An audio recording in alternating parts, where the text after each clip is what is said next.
Friends, నేను ఇప్పుడు mushroom curry ఎలాగా ప్రిపేర్ చేయాలో చెప్తున్నాను. Please try it friends. ఇప్పుడు నేను ఈ బాటిల్లో ఉన్న మష్రూమ్ అన్నీ ఒక బౌల్లో వేస్తున్నాను. ఇప్పుడు మనం ఈ మష్రూమ్ని ఫుల్గా 2 times వాటర్తో ఫుల్గా వాష్ చేసుకోవాలి నీట్గా. చూడండి ఫ్రెండ్స్, ఈ విధంగా ఫుల్గా మనం 2 times వాష్ చేసుకుంటే నీట్గా తర్వాత కర్రీ వండుకోవడానికి మాకు బాగుంటుంది. చూసారు కదా ఫ్రెండ్స్, ఇప్పుడు నేను ఈ విధంగా వాష్ చేసుకున్నాను. ఇప్పుడు నేను ఈ బౌల్లో ఇవన్నీ ఒక ప్లేట్లోకి ఇలాగ వేసుకుంటున్నాను. ఇప్పుడు నెక్స్ట్ ఇవన్నీ కట్ చేసుకోవాలి. ఇప్పుడు నెక్స్ట్ మనం ఇలాగా 2 pieces లాగా ఒక మష్రూమ్ని కట్ చేసుకోవాలి. సేమ్ అన్ని మష్రూమ్స్ ఇలా 2 piecesలా కట్ చేసుకొని ఒక సైడ్ పెట్టేసుకుందాం. చూశారు కదా, అన్ని మష్రూమ్ పీసెస్ని ఇలా కట్ చేసుకొని ఒక ప్లేట్లో పెట్టుకున్నాను. నెక్స్ట్ నేను 2 onions, 1 టమాటో, 2 పచ్చిమిరపకాయలు తీసుకుంటున్నాను. ఇప్పుడు వీటన్నిటిని కట్ చేసుకొని ఒక సైడ్ పెట్టుకుందాం. చూశారు కదండి, ఈ విధంగా కట్ చేసుకొని ఒక సైడ్ పెట్టేసుకుందాం. ఇప్పుడు నేను స్టవ్ మీద ఒక ప్యాన్ పెట్టుకున్నానండి. పెట్టుకొని స్టవ్ ఆన్ చేస్తున్నాను. ఇప్పుడు ప్యాన్లో కొంచెం ఆయిల్ వేసుకోవాలి. కొంచెం ఆయిల్ వేసుకున్నాక కొంచెం వేడయ్యాక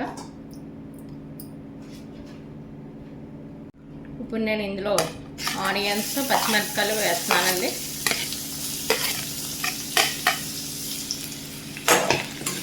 ఇది ఒకసారి ఎలా కలుపుకోండి.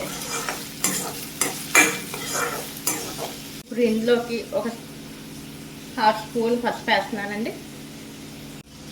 1/2 స్పూన్ సాల్ట్ వేస్తున్నానండి.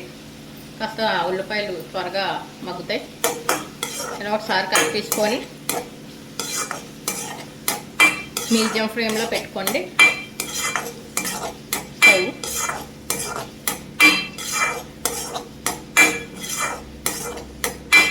కాసేపు మగ్గనివ్వండి. ఒక 5 నిమిషాలు మగ్గాక నెక్స్ట్ ప్రాసెస్ ఏంటో చెప్తాను. ఇప్పుడు చూడండి, ఈ విధంగా ఆనియన్స్ మగ్గిపోయాయి కదా. ఇప్పుడు నెక్స్ట్ టమాటా యాడ్ చేస్తున్నాను. ఇప్పుడు ఈ టమాటా ఇలా కలుపుకొని దీని మీద మూత పెట్టుకొని కాసేపు మగ్గనివ్వాలి.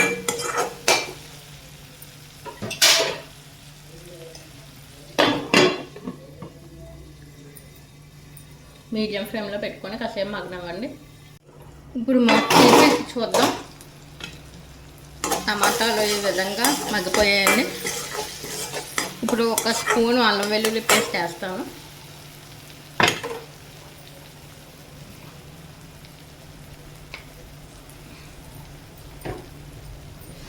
ఒక స్పూన్ అల్లం వెల్లుల్లి పేస్ట్ వేస్తున్నాను. ఇంట్లో చేసుకున్న అల్లం వెల్లుల్లి పేస్ట్ అయితే టేస్ట్ బాగుంటుందండి. ఇప్పుడు దీన్ని ఇలాగా 1 minute కలుపుకోవాలి. పచ్చివాసన రాకుండా ఉంటుంది.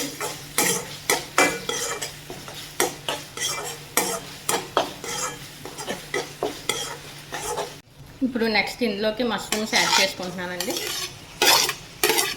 కట్ చేసి పెట్టుకున్న మష్రూమ్స్ అన్నీ యాడ్ చేస్తాను. ఇది ఒకసారి ఇలా కలుపుకోండి. ఇప్పుడు ఇందులోకి జీరా పౌడర్, కొంచెం ధనియా పౌడర్, గరం మసాలా యాడ్ చేస్తున్నానండి. ఇప్పుడు 1 స్పూన్ సాల్ట్ యాడ్ చేస్తున్నానండి. ఇప్పుడు 1 స్పూన్ కారం యాడ్ చేస్తున్నానండి. ఇప్పుడు అంతా ఒకసారి కలుపుకోండి.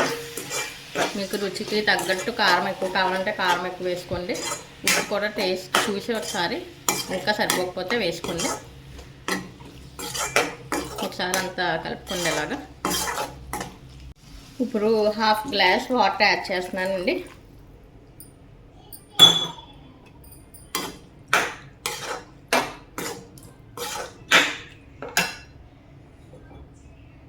హాఫ్ గ్లాస్ సరిపోకపోతే ఇంకా కొంచెం వాటర్ యాడ్ చేస్తున్నాను.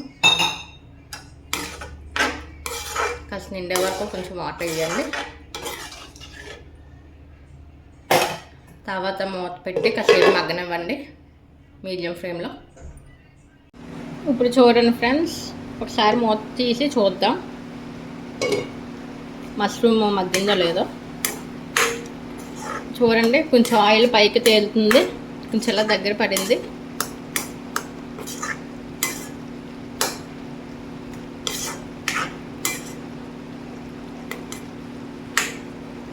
ఇప్పుడు ఈ విధంగా ఇంకా కొంచెం దగ్గరికి పడ్డాక స్టవ్ ఆఫ్ చేసేసుకోవచ్చు మనం. మళ్ళీ ఒకసారి మూత పెడుతున్నాను. ఇప్పుడు ఒకసారి ఓపెన్ చేసి చూద్దాం మూత.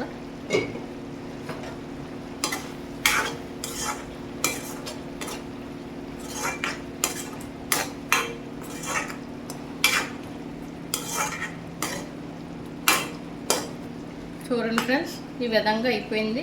ఇప్పుడు స్టవ్ ఆఫ్ చేసేసుకోవచ్చు.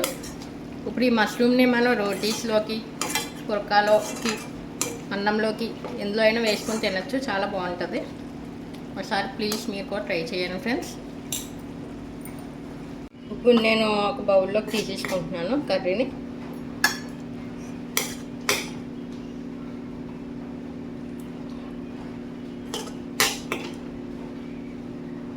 నేను ఎక్కువ మసాలాలు వేయను ఫ్రెండ్స్, మసాలాలు మంచిది కాదు అని చెప్పేసి ఎక్కువ మసాలా వేయను.